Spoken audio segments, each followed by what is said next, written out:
So guys, dito kay amo guys, may kalamansi siya guys. Ano siya, orange na maliliit, pero pwede siyang gawing kalamansi kasi nga maasim-asim yung duga niya.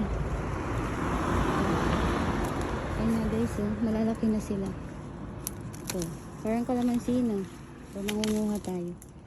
Oh, mangunguha tayo ng kalamansi, hindi alam ni amo. Ayun na guys, ang dami oh. So many kalamansi. Mag-harvest tayo ng kalamansi. Sabi ni amo hindi pa daw to, pero hindi niya alam ginagawa natin sa usawan to, diba? Mag-harvest tayo ng maraming kalamansi. Wala naman si amo. Yan. Yan nga guys, oh, madami. Ang dami niyang kalamansi. Okay, madami na ako.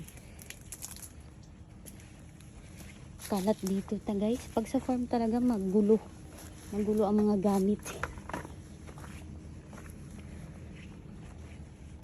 So ilalagay natin dito guys yung mga ninakaw natin. Mga ano ba, kinuha natin.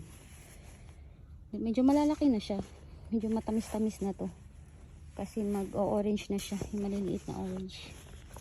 O diba nakanakaw tayo guys.